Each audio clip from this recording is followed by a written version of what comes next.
it's Oh, I was going to sorry, say, I'll just go. I didn't want to linger too much on the Grimstroke. I know, but I think there's two other reasons. I think, like for example, it was. I think the meta has shifted to be more nuke heavy, right? And that save that you have is on a pretty long delay for Stroke of Fate, right?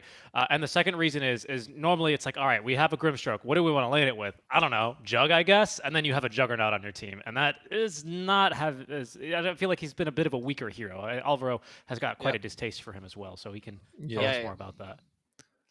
I think it's interesting as we reach this late stage in the meta. These two heroes, who were pretty well picked up earlier, are seeing such poor levels of success. Both the Grimstroke and the Snapfire in the qualifiers, both Eastern Europe and SA, are currently 0 and 5.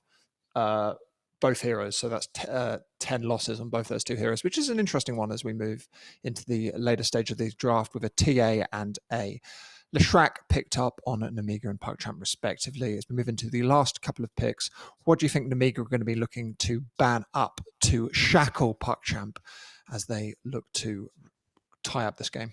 I mean, I'm wondering if that's going to be a flex of a TA into the care role, or if that's going to be a flex of the puck into the offlane role. Like, it's a bit of flexing here you can have. I'm assuming, like, I would like to see a carry here, but against Pango, honestly, a lot of carries struggle against him. Like, you can pick up. Oh, they actually think it's a carry TA. Okay, I think it's fair. The matchup is not bad for the TA, or the matchup is doable for the TA, at least in the long lane, right? So it's okay.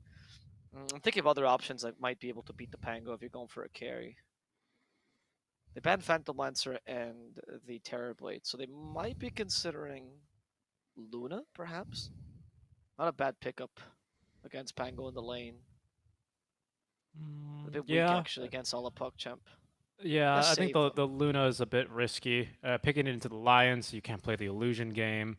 You have saves, but we've got a lot of redundant stuns and lockdown available, and you know, maybe you can dispel the first bump from Rolling Thunder with the Abba shield, but further bumps are going to be coming faster than you can get the cooldown up.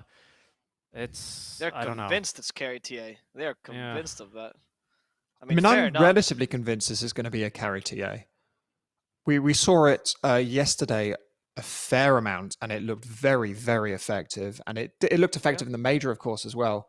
Who was it was picking up yesterday? It was Team Spirit picked it up in 2 games against PuckChamp. So it's possible Nemiga have seen those, because that was 38 minutes and 31 minutes, 2 dominant TA performances from Team Spirit. It's possible Nemiga have seen that and gone, we're going to do exactly the same thing to them. That'd be cool. I'm just looking through the hero pools of Kiritich to see if that's something they've done before, because it's not something I know off the top of my head that I've seen Nemiga do. But hey, if it's meta and it's good, you know, a lot of teams you got to play it is what it comes down to. I'm okay with the carry TA as well this game. I think it's solid. Range heroes against Pango tend to be good. She goes for extra range. Like I like it. And now I'm thinking if you're going for offlaners, what you're going to pick up? It's going to be a Mars. Yeah, Mars. Not entirely convinced on this pickup. I feel like Pango just, what's the kind way to say it? Trashes you. Pango just trashes you. He goes through the shard, arena. Right? Pango's going to shard in the arena. If that's the kind way of saying it, trashes, what word were you searching for that was not kind? As PuckChamp pick up the Wraith King in that final pick, Wraith King currently 0 and 4 across the entire qualifiers. It's not been picked up much at all, but PuckChamp are looking for it to wrench them into a victory here to keep their tournament lives on the line. Richie, why don't you talk to me about which of these drafts you prefer? I kind of like Nemiga's draft only because we picked 3 heroes for Aincred, and then they're like, all right, which one do you want to play as soon as the last picks came out, I think is kind of how they went with this. I think they could have made the draft work wherever want. I think TA, at the end of the day, was going mid or safe. I will say Kiritich, his last Templar Assassin game was back in 2016, so 5 years ago, almost to the date. I'm looking forward to what he brings on game 2, and as much as I hate to say it, rooted against PuckChamp, but I kind of like the ideas they're bringing here. Avo, how about you? I'm unconvinced by this Mars pick. I feel like it's a pretty solid Pango game. Puck is annoying in the early game with Dream Coil. Once you get shard, he starts becoming a concern. The save is not great against Pango for that reason. I love Melis Pango. I actually think Wraith King is a pretty solid pick because most of Nemiga is burst. you have some decent catch for the puck. I'm going to go PuckChamp yet again. Can't wait to be wrong a second time. Great. Well, let's see if we can go to a second game and a third game here. Curlit, this is his 13th time playing Wraith King in 7.29. Will it be unlucky number 13 for him as he sees a TI elimination, or will they be going to a third game? I'll hand over to our casters right here who are going to take us through the game. So what I want to know is, do you know, because I know unlucky numbers changes per culture. Is it also like Eastern European countries? Is 13 also unlucky there? Is that true? I'll tell you what, the only thing I know about European and lucky numbers is in music class once, and I'm only telling this story because we are paused at the beginning of this game. We watched a Beethoven movie where they were like, you can't make symphony number 13 or something like that, and like that was the whole plot point. But that's Western Europe, so it's got absolutely nothing to do with Eastern Europe. I honestly, Alvaro, I've got no clue. I hope you're looking it up, and I'm buying time for you. I know 14. Yeah, the 4s are unlucky here in Asia. Of course, anything that ends in a 4, no, it's got to be 3A. I'm turning 24 this year. No, I'm turning 23A this year. That's going to be my age? Only in places with a Chinese and Japanese influence, because 4 in both Chinese and Japanese sounds like it's similar to the character for death and sounds like death. So that's why the 4 is unlucky here. I looked it up, and in fact there is no. Oh, look, the draft. It's not actually unlucky according to Wikipedia. Hope they're right. Maybe it is a lucky number for Quillet. We'll see. I'm liking this draft. I think the Wraith King is a solid pickup here. I don't think they messed up. I like the draft very much so. Look at this. They're spraying all over the place. I love it. They're excited. Yeah, that's what we needed, I think. Unfortunately, I don't speak, I'm not sure, Russian, maybe? Netu Tipov? Could be not tips. I don't know. No tips? Maybe. I like this, though. Ducalis, his smoke's the only one that breaks. They've scouted him. Nemiga, they're quite confident heading in. PuckChamp, they have no idea. All their smokes have broken. Now there's the about face, because they've been bamboozled here by PuckChamp, by Nemiga, sorry, who will abscond now on the high ground. Kiritich, level 1 meld here, is going to break this one off, and there's Kriylat turning with the stun. Aphotic shield to burst through it immediately, but they connect onto a couple heroes. The pushback onto 3 is going to allow Melis to get the first kill here. The Chosen One in a bit of a rough spot, though, as it looks like PuckChamp will decide to get the kill onto him. We exchange a couple of high fives. This is going to be a 2-0 lead for PuckChamp. All right, starting out well for them. The classic Eastern European, they meet to fight. This reminds me of old Dota 1, where you used to, once you win enough of a game or someone gets like really mad, you used to go, meet me at this spot and fight. And that's apparently what everyone's agreed upon in the Eastern European region, where they have to fight the level 1 no matter what, no matter who has better level 1s. I think in this case, honestly, PuckChamp had a bit more solid ones, particularly the Lesh and a choke point, kind of scary. We'll see how that works out for them. For now, I think the lanes are looking pretty solid for them. The Lesh versus Puck lane is okay. Both heroes get farmed, not too big a deal. You're never going to hit him with Split Earth, but that's not your concern. I think the Pango versus TA lane, that's the one question mark I have. I actually don't know how this matchup goes when the lane is longer. Well, let me try and rub my 2 brain cells together here and do a bit of thinking about it. I mean, we've got Swashbuckle, right? Of course, Melis, he loves the level 1 shield crash, so that's what he's taking. It is going to help him a lot versus the level 1 meld, as we can see Kiritich eager to take that, which is fairly normal for the long lanes. But eventually, we're going to get some points into Refraction. We're going to get some points into the passive. And I feel like you've got the opportunity in this lane for PuckChamp to either play super aggressively with your Swashbuckle and your Lion lockdown, or to be a little bit more relaxed and just look for experience. I think you'd like to go aggro on it, though, because then you're going to force a lot of money to be spent for Lodin to ferry out regen. He's going to need to get experience in this lane, which is going to slow down the TA start, and it seems like Melis, for now, is looking to stay in the face of Kiritich as much as he can. I think you can look to get really aggressive here for PuckChamp, though. I think maybe this lane is not that bad for the Pangolier. Alright, so the TLDR is Pango wins this lane. Okay. That would be my guess, yeah, from my 2 brain cells. I think they win this lane for PuckChamp. That's fair. I can see that. I mean, the mid lane Pango tends to do well against the TA, but that's because you can constantly trade with the Lucky Shot, and any trade with Lucky Shot means you win. So we'll see if we can do the same thing. Yeah, I'm going to give myself an out here and just say, even if they win this top lane for Nemiga, I feel like it's going to have to be at the expense of Lodin's experience. That might be something they can fix relatively easily, but with a Pangolier and a Squirrel that can hunt you down if you're trying to soak experience, that might be a bit of a pressure point that PuckChamp can look to exploit. Just my guesses here. The Abaddon, I think, destabilizes this matchup a lot, though, because the Abaddon definitely dispels Lucky Shot, and he's just incredibly good against them. So I think the Abaddon is still a very solid pickup. In the bottom lane, Chosen One, nice little spear, just to make sure that Krillak can't quite get that kill. Krillak sprays the Oracle onto the Winter Wyvern. That's not going to hurt her, though. In fact, Krillak could be in trouble with the Arctic Burn, but the debuff is out. Krillak can go back and heal again. It's mental damage with the spray. You know, it does like 2 mental damage or something like that every time you see it. How much mental points do they have in the game? Well, I mean, you know, that was legitimately a thing I would say for the Na'Vi series. In this one, the pressure is still on, but I would say that, you know, no matter who wins here, I think both of them are going to be pretty happy that they made it this far. I think PuckChamp, they've set some pretty high expectations for themselves in the past. You know, they consider themselves, at least as of a couple of months ago, to be a team of the caliber of Viking GG from Western Europe. I would tend to agree with them, so I think that's where they're going to be setting expectations here for themselves in terms of their skill level. And yeah, that's true. From the interviews, it does seem like they have expectations for themselves, right? Nemiga didn't really have any, right? It depends on the player. One mentality works, other works. You know, like I remember, as an example, a lot of the SA players I talked to, the top tier ones actually, don't set expectations for themselves. They go, "Well, end wherever we end." Like, you know, not making it out of group stages. And then some of the more younger ones actually go, no, we're going to win this tournament. And that works for them. So it depends on the person, right? We'll see how that works out. Astro on the top lane might just die to Lodin. There's the Aphotic Shield. No, not going to be enough. yeah, I love the aggression from Astro. He immediately turns, shows himself in the lane. He's like, come get me. I've got my stun ready to go for you if you dare. This point to the shield crash is doing a lot of work. And I'll tell you what I'm surprised by. It's the decision from Melis to completely ignore, as of now, the point in Swashbuckle, deciding that the second point in Lucky Shot is worth it. Of course, it's a longer duration, it's more minus armor, but it does leave him at risk of taking a bit more damage here from both of these cores. I agree with this choice. I think you want to play this more aggressively, so I think it's fine. That helps you trade with TA, which I think is your biggest asset.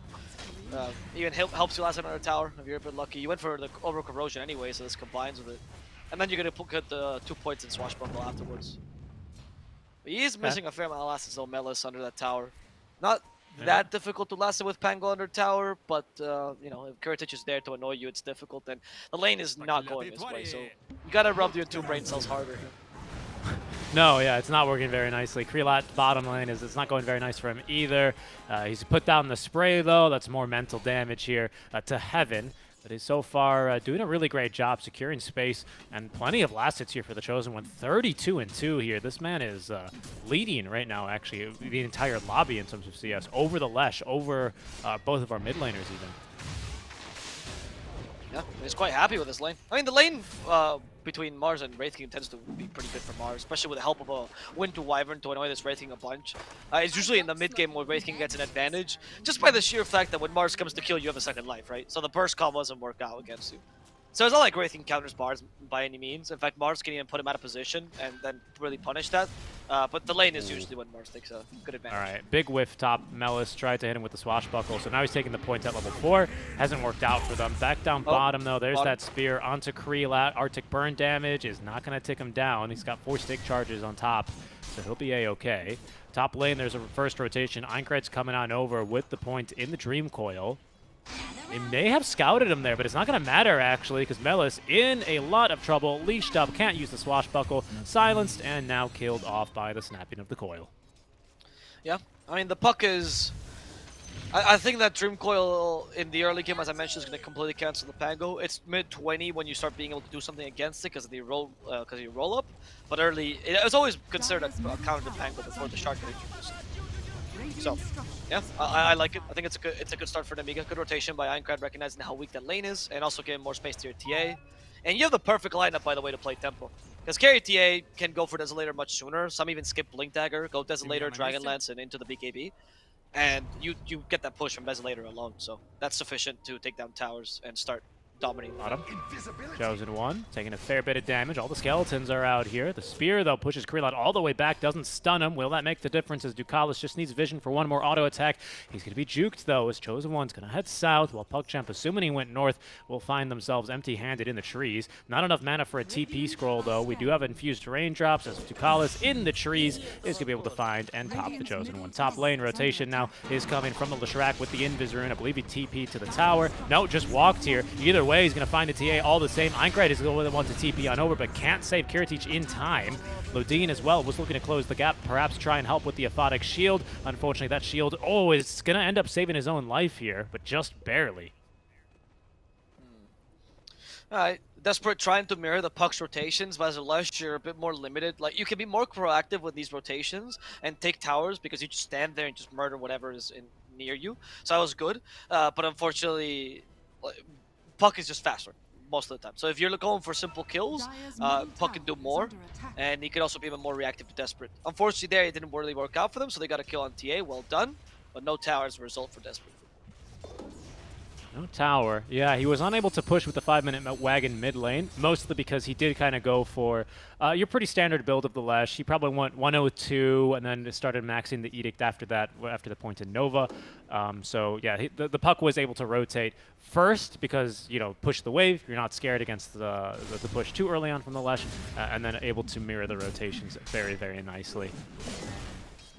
Top, though, Melis is getting some tower damage in. Here goes Abba, again, absorbing some levels in the trees as Melis will chop down one. He's still going to find himself slowed a bit by that Splinter Blast, and that'll be enough to repel the push from the Pango. Yeah, Melis is, he's better than the Mars, right? Which was having a pretty good solid lane. As once the Mars was left alone, there was not much you could do with the Wraith King that already has enough levels. There is a turning point usually with enough skeletons, especially if the Puck is not going to rotate. And it's just Wraith King seems such a useless rotation to go for. Once he has Reincarnation, you've just wasted a rotation. If he doesn't have Reincarnation, he still is quite a tanky hero, so Puck can't quite go and kill him. That's where PuckChamp should stabilize more from a not great laning stage. Nice job disengaging there from Ducalis. One thing I do want to quickly say, and this is a big benefit to Nemiga, as hold that thought. They've caught Einkreit here. For Spike, he's going to follow suit into the split earth now. We just need the one stun, and they've got plenty of lockdown from there. That's the value that the Lion gives you, but the Lion will be sleeping tonight in the Arena of Blood from Chosen One. Down he goes. It's going to be a quick 2-for-1 trade here in favor of PuckChamp, as it looks like Melis top lane with the Rolling Thunder is able to pop off here versus the Wyvern. So a very good thing that PuckChamp has in their draft is that even though Puck can be a bit faster with these rotations, because one lane is just not really that available or not that easy, that being the Wraith King, of course, it's kind of predictable. And so you've been able to have a Lesh that's been able to mirror these just by being proactive and reading the map well. So that's a well played by PuckChamp. And that's limited Nemiga's power spike in the mid game, where Einkreit should be getting kills all over. But Einkreit seems to be all over the place, but not really having the impact he was hoping for. And also, when you relegate both carries to the jungle, while TA is a good jungle farmer, Wraith King can match easily. And there will be a point where Wraith King is just stronger than TA, that's for sure. Very true. And by the way, this Wraith King for Krelot, his preferred build is certainly this Radiance. Has been since last patch. Very much so this game. If he can swing it, he'll go for the Armlet, he'll go for a Deso, he'll even pick up a Sange if he needs to into the Halberd. Might be consideration for this game, but he definitely prefers to play this Radiance game. He likes getting the farm in the jungle, and that's the game he likes to play. Chosen One, who I was about to commend for his performance down bottom, however, is caught in the mid lane, will be killed off with ease. As Desperate closes the gap onto him, Finger of Death, unnecessary. That was something I was going to commend the Chosen One for, was I thought he did an excellent job down bottom getting a good amount of farm, because the TA is going to need pretty much the entire jungle to farm in here. She's gone for the first item, Dragonlance. Next item, into that Desolator like you're talking about, because of course as the carry, she doesn't have to be the one creating space. That's what you have teammates for this game.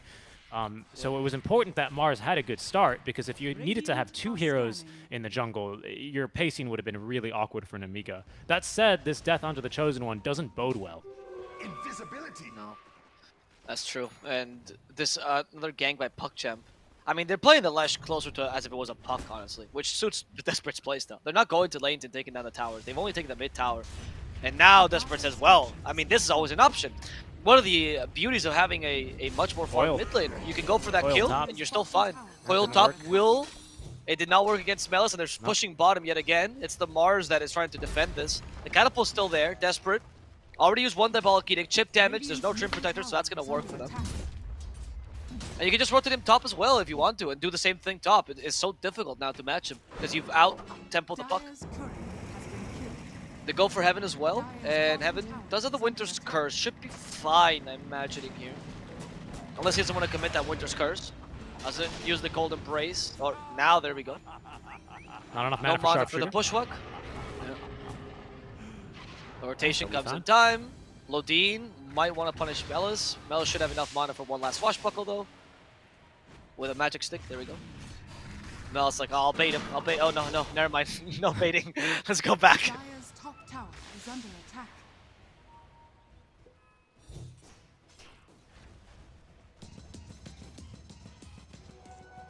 Melis with a strong performance here. He's going to build first into that Hooded Defiance, but as always here on the Pangolier, he does like to play a bit like a core, doesn't he? Bottom, Krelot is going to be forced a bit away here by the Mars, but yeah, that Diffusal Blade already in the quick buy here for Melis. You love to see it here on the Master Tier Pangolier. Not to say he always does this in different games. You know, he will go for the blank.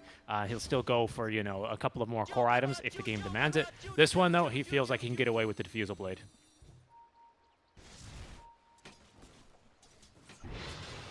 Alright, I like the Diffusal Blade very much, by the way, because of how much you counter. Anything that's Cold Embrace gonna lose a bunch of mana, always useful. The Purge is great here, because you already have some nice stuns. That extra Purge just adds to Nemiga having to waste the Aphotic Shield on something useless.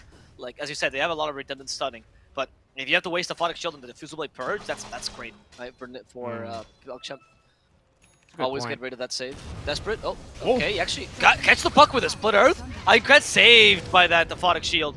Instead, I think it's going to be the Abaddon who has to suffer for this. They still have a Hex. Yes.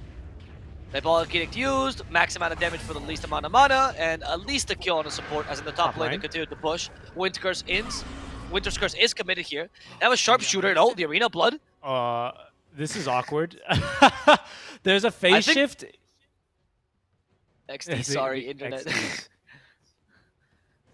I think the Sharpshooter kills the Puck. He has a phase shift though, right? You said? Yeah, but it's level 1, right? So it's not very long. Sharpshooter is a fairly fast projectile. I feel like it's hard to dodge something like an Earth Spike with a level 1 phase shift. But I think, yeah, there's the tips here, acknowledging the impending crossbow bolt trying to pierce PuckChamp. I think they'll have... I think Anchorage is going to dodge this. He's not only got phase shift, but he has Illusory Orb and Jaunt at the ready. So he'll be fine, I think. Have to be very careful that he doesn't get a case of the, I unpaused the game, what was I doing again? Oh, yeah. You have to be very careful with this squirrel. I This think is an his epic impending doom is matchup. clear. This is an epic, like, imagine you describing this to a person who's like, as the God of War is erecting the arena of blood, a squirrel is trying to shoot down this dragon. Why? How does this fit? How are they equal? How are these heroes the same? Well, it's the boon of Artemis, you know, the critical strikes from Ducalis is what this is, right? A Hades player, I see. Yes, indeed. There you go. Yeah, I mean, it makes sense. The hunter, you know, now, the squirrel stumbled upon a crossbow, figured out how to use it, also speaks the common language, and is now looking to slay a fairy dragon. So, yeah, I think this makes sense. It's the boon of Artemis. It could only be. It's honestly like a mythology versus furries matchup over here, where you have like a dragon and a god, and the fairy dragon and a squirrel plus pangolin, actually, in real life. So, you know. Who's gonna win? We'll see. I think the pangolin is gonna become extinct here rather quickly. Yeah, Pango's in trouble. That's for sure. He's got Rolling Thunder though, but again, Coil here. No, I mean he might make it out. There's the G's. We'll see here which reality is going to play out as the Fates. Yep, okay, they're not even gonna try for Aincrad. Instead, it's gonna be onto the Mars. The Spear though will find the Pangolier. Leashed up. He's going nowhere. Aincrad's still alive, but actually killed off. By the damage from Ducalis.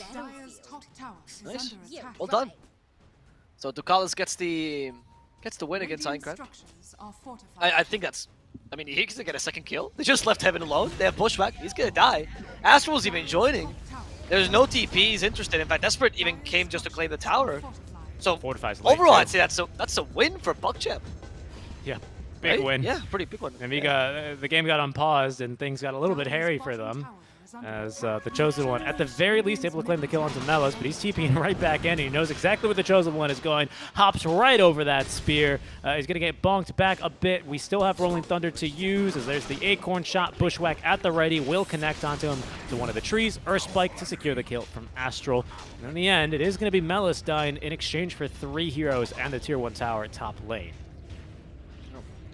All right, good start by PuckChamp right now. I think they're quite happy with how these ganks are going. They've really reduced the map for the enemy team. The TA hasn't come online too soon. In fact, if we have Radiance by the time the TA comes online, I think Prilla can even match her. Usually, I would say the TA is faster. That's why you pick her as a carry, and it's a solid carry. I'm not against this idea, but compared to a Wraith King, you just fall off at a certain point. Yeah, especially because Krelot is about to get this Radiance finished up. I mean, sure, we've basically been fighting 4v4, right? But one of our heroes has a Desolator, which is a good item versus Krelot, but he's always got that second life to play with. And the other one has a Radiance, which is not only going to give that miss rate to, well, everyone on your team, but it's something that can't be dispelled. It's something that'll get through refraction charges. And maybe that's something that you can punish here, as Krelot just kind of casually strolling through the jungle. He's going to lose his first life. He did take a point in Reincarnation. The Finger of Death, though, onto Aincrad as he's finished off by the Sharpshooter. The Chosen One stuck inside of the Cold Embrace now. They've got a great pinball zone, though, for Melis. He's going to stop it preemptively just to make sure he can live. He set up for the 2-man Earthspike, though, as Krelot respawning on the second life, trying to get the damage on a Kiritich. They will at least have to lose the Hoodwink for this, but Lodine is going to be the last to fall here for Nemiga after they've lost their mid and safe laner. Yeah, so small. I don't know. I don't know if I should call it a misplay there. Sorry, my brain is going away, much like Nemiga's there. But if you had let the Pango break the tree of the Bushwhack, you would have actually liberated your allies and still Winter's Cursed them in the middle. I feel like that Winter's Curse, just literally a split second afterwards, would have been double as impactful. I still think the teamfight was difficult for you, but it could have been an idea to at least release from a 3-man Bushwhack. Was insane, right? The anti-synergy there was clear between the Pango and the Hoodwink. It's getting really tough for Nemiga. These team fights are not going to work the stronger Krelot becomes, especially once he gets that BKB. The Pango is obviously insane. Don't let Melis K6 hero. And the Leshrac has not fallen off whatsoever and gotten a bunch of space for his team. Sorry, we just had a very funny little off-lane moment where they didn't have vision of each other. I'm pretty sure I checked, but both the Chosen One and Melis saw the lane where it was pushed where they were, and they just kind of followed one another. They didn't see each other, but they followed one another exactly the same spot. Rolling Thunder, though, for Aincrad. Phase shifted in time means he'll be A-okay, as there's going to be now the Templar Assassin putting some damage in onto Melis. Wants the high 5 on the way back out. Instead, he'll be hit with the Winter's Curse. The Swashbuckle away. He's still alive. Will he take down the trap damage? He will. Good Bushwhack, but at the end of the day, the trap was already set up, and Kiritich is going to end up with the double kill. So exciting, but not quite there, Ducalis. So good. I mean, killing Melis there, very important. Also, Melis was kind of strolling into the top lane without much vision. And now that allows you to take an objective as off it. Pretty good for Nemiga. I mean, not enough to recover completely, but a start to it.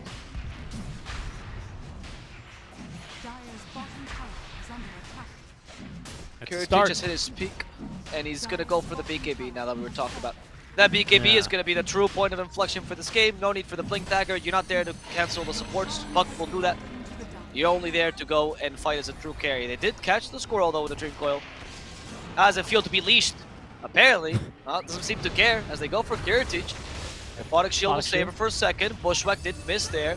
Disarm the Puck, who's actually going to get to Ducalis, but the Jaunt. Is there any more stuns to punish this? Aincrad? It's hard to catch him with a simple Wraithfire Blast, but Split Earth won't do the trick either. Earthspike, however, that's going to kill Aincrad. And maybe the Jaunt was unnecessary there. I think Illusory was fine. Just let it go and kill the squirrel. There's the Rolling Thunder, but there is still a borrowed time available. However, it doesn't seem to matter as you're in pinball zone. Goodbye to Lodine. Yeah, that means no finger stack there for Astral. He tried to get him with the 600 damage, reduced by 25%, of course. But you can absolutely kill an ABBA through a borrowed time if you make sure he's above 400 HP when you do your damage, and he's below 0 by the time your damage is dealt. I believe that was the ultimate activated manually, however, to prevent that from happening. So heads up play there from Nemiga. It's going to be an unfortunate use on the finger there, especially because its finger is still level 1 for Astral.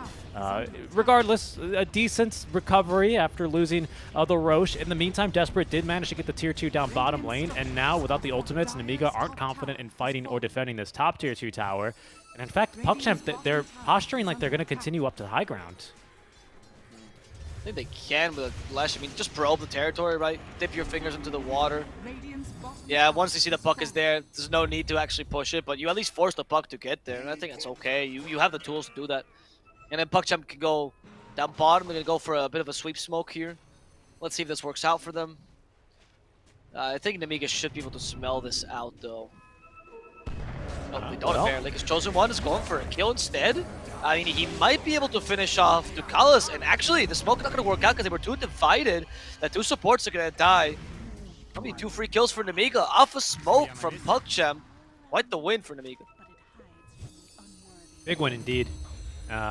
Desperate now, he's going to be changing up the build a little bit more. I think he recognizes the team right now doesn't really have someone who doesn't mind being stuck in a coil.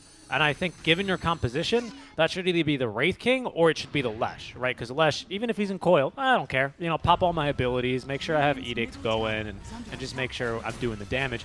He's going to be allowed to do that with this Kaya and Sanj build is his thinking, right? That status resist, the lifesteal regen as well on this Eternal Shroud is going to do a lot of work as Ladine. He will proc that ultimate here. Krelot not even turning off the Radiance, just wants to be able to farm the creep wave even faster. Because Krelot, again, like I mentioned, Radiance into Heaven's Halberd. This is exactly why he likes going for the Radiance first, because it gives you the flexibility in the early game just to farm up and build whatever items the team or the game demands of you.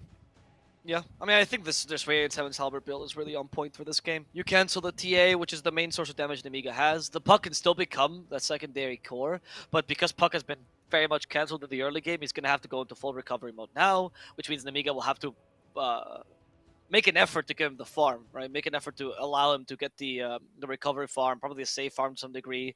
He won't be able to cut lanes as easily. The Pango, like I said, there's a moment where he just starts beating you because he can also blink on top of you.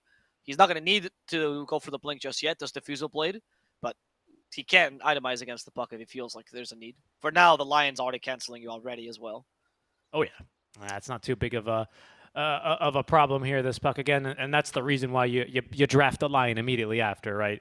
It's goes unbanned as Nemiga decided to ban a couple of carries instead. PuckChamp still are able to settle onto the Wraith King, and so far it seems to work out for them. I think they may start to have a couple of issues as soon as this Puck gets Blink Dagger, because this is going to allow Puck to go forward and jaunt in pretty reliably, always having the Blink Dagger to be able to escape and maybe even go deeper if required. Having someone to cut your backlines, again, very similar to our Na'Vi Team Empire game, having someone to cut your backlines that can do it faster than a Pangolier in a Rolling Thunder can, it can really kind of decimate your team fight. Melis is going to roll in, expect a lot of support, only to find that his team has been coiled and his Lion is already dead to this Puck, for example. Yeah, I agree. And we've seen that once or twice, not quite in the team fights, but what happens if Melis is left alone, right? He's just cannon fodder to the TA. Has enough range to deal with him while in the ball. With the BKB, this becomes easier for Kiritich as well. So, I mean, Nemiga still has options this game. It's just that they're facing a closing window opportunity with a Wraith King that's becoming scarier and scarier by the second. It's true. I think PuckChamp, for now, they would look for any ideal pickoffs, but we can see that they're just kind of looking to position themselves aggressively to pick up any kills onto anyone who's adventurous enough to try and deward the triangle. But right now, Nemiga not going to oblige them. They're happy to continue farming at their pace. They'd rather not fight into this Aegis. There's only 1 minute, 15 seconds remaining on it anyway here for our Templar Assassin. By that time, she'll have a blink. Does that make your game more difficult? Yes. Does that make your game so much more difficult that you need to kill her now at any cost? Absolutely not. Kiritich is playing quite aggressively right now, trying to find, I guess, a way to take advantage of this kind of power spike, right? You just farm super aggressively, punish whatever PuckChamp is going, pretend like there's always a team behind you, and if your team will eventually come anyway, take a free tower.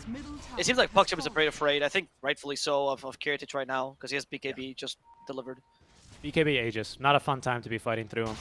They'd rather wait for a while longer. By the way, real quick, if we take a peek at Heaven's Winter Wyvern, it's actually going for a bit of a real classic item back. Remember when Crystallis was like super busted? It was like 1800 gold, gave you 42 damage and the casual crit. This was the build we used to see all the time on the Wyvern. We'll discuss that more as the fight's breaking out. They have managed to find the Hex, though, onto the Templar Assassin. Age is going to be reclaimed in 10 seconds. Kiritich BKBs on the first light, but PuckChamp are trying their best to ignore him. They've dispatched of the Wyvern thanks to the Melis' efforts. They will, however, lose out on their Lashrak. Kiritich, Aegis reclaimed, and he's dead instantly. PuckChamp have timed it perfectly. The Coil's not going to do much here to salvage the fight, as Nemiga, I think we're banking on having that second life for the Templar Assassin. Yeah, that's why she said the BKB, right? So it ended up being, like, that Aegis actually ended up being a bit counterproductive because they didn't really put all their efforts to try to save her entirely. I feel like they kind of went in hoping that they could still use it in the last remnants, and she just absolutely got decimated. I am surprised. I mean, I think she acknowledged it because of the usage of the BKB, but it didn't seem like Nemiga was playing that way. Yeah, that was so close. That was within seconds down bottom. They're going to be hunting for the Chosen One on top of this, as it looks like the break will get him. And yeah, they've got vision here. He's just doing a bit of farming here before he goes. Melis asking for the high five. They'll oblige him. No, they high five each other. Sorry. And that is going to be the kill onto the Chosen One. Okay, that team fight was very crucial for Nemiga. It was around a power spike. It was around an Aegis. You couldn't really do much about it, honestly. I think he's just getting stronger. Maybe it's time for Puck to set up his secondary plan in action. Can he itemize appropriately to make up for the TA's lacking into the late game? What is Aincrad going for? I'm just really surprised Kiritich decided to pop the BKB on the first life, because I feel like he actually would have died a bit faster, which is counterintuitive, but that may have allowed him to salvage the fight on the second life. Oh, I see. I see. That's actually a very good point. I was saying, I think when I saw the BKB, I was like, okay, I guess that he's not saving it because he thinks the age is going to expire anyway, but then why fight like that, right? Yeah. So it was a bit of a odd. I don't know what he was thinking when he was doing that, to be honest. I would like to still have hear the curse for Heaven.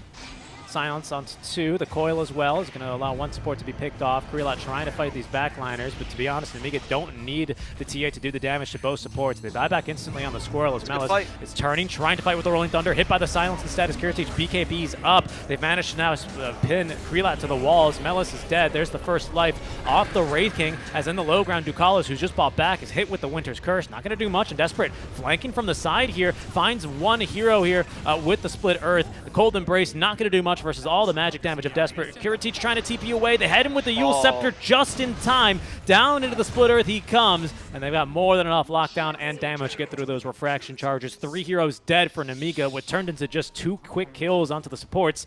It became a lot nastier. I mean, that was a pretty good fight in the beginning. You denied the Rolling Thunder from happening, right? You even ignored Krelot and managed to kill the heroes around him. That was the ideal situation for you. Even got his reincarnation before he got to level 3, but it wasn't enough. PuckChamp is a bit too far gone now, and it seems like Nemiga, their draft is just not made to deal as well with 2 lives in the Wraith King. You lack sustained damage, you're mostly burst. Obviously, Wraith King deals with that nicely. Now you can take a free lane in Rax, asserting your dominance even further. Dire's bottom barracks has fallen. Precious bounty. Next objective here for PuckChamp, Roche number 2. Melis is going to go and scout him and say hello to him right now. Disarmed, of course. He starts moonwalking a little bit. He's very confused, but nevertheless, he's still carrying the Roshan Shard, the Cheese, and, of course, the Aegis of Immortality. Nemiga, they've got tools to fight around this, though. Curse is coming back right now, along with this Orchid. Does make life a bit difficult here for a lot of these supports. Especially because we don't have much of nothing to really do or nothing to say against them. Lion, if he's caught with the Orchid in between his Hex and Earthspike, for example, might just end up dying without really getting his full combo of spells off. Desperate, not going to be too much bothered, and neither is Krelot, to be quite frank with you, but it is an item that Pango's not going to be too happy to be playing into. Pango, by the way, with a Basher now on top of the Diffusal Blade. Okay. With that Basher, even more control for your team fights, a way to initiate without having to commit the Rolling Thunder, even keeping yourself at bay so they can't catch you like they did in the last team fight. Also a good way to bait out the Wraith King if you just swashbuckle from behind. He did go for the slash cast range talent, I believe, as well. So that's going to help Basher be even more impactful. They're going to go through Roche here. Plenty of Oh, he did minus not. armor. Great attack speed from Pangolier and Nemiga. They're not going to be able to contest it in time. Down it will go. Aegis for Desperate, of course, because Wraith King already has one. It looks like they've given Shard to Pangolier. Is that correct? They you have one already? I think so. Yeah. Okay. I'm actually unsure. Let me check the rest of the shards. Yeah, judging by the lack of shards on everyone else, I'm assuming it's his. Yep. Okay. Yeah, they give it to Pangolier. And they're going to fight now here with a new shard. Roll up now. Makes the Dream Goal kind of useless. He can still get the Rolling Thunder off. And he's canceling both initiators here. Even gets a bash on the Buck. Might just kill him alone. Okay, there's the arena blood. Where's the rest of the team? Mel is fighting alone with the help of the sharpshooter. He eats the cheese. He wants to survive this, waiting for reinforcements to come. And it seems like he waited long enough for them to at least get the kill on the Winter Wyvern. Krelat wants to continue further. What can they find here? Just a tower, it seems, but it's going to be sufficient as Nemiga are in full retreat mode now. They are. The Chosen One immediately going to try and cut the next wave. We have a Fortify at the ready. Of course, you don't use it for a Tier 2. You fortify the wave when it goes Tier 3s. You have a Chosen One cut the mid wave, and you would try and recover the game from there. A great play from Melis. As you highlighted, peeking back both initiators. Ooh, the blink out from Kirich in time does trigger the buyback. That's what kept the Lion alive. Lion was living on 60 HP. That's what put the Wyvern out of position, forcing her to buy back now. Big wins for PuckChamp all the way around, as they still, of course, come home with the Aegis, Cheese, and Shard. Only Cheese consumed here in this last engagement. Radiant's courier has been killed. With that cheese, I mean, the Pango survived. They got a decent engagement out of it. More map control. Now you're relegated to only your high ground. It's looking pretty good for PuckChamp right now.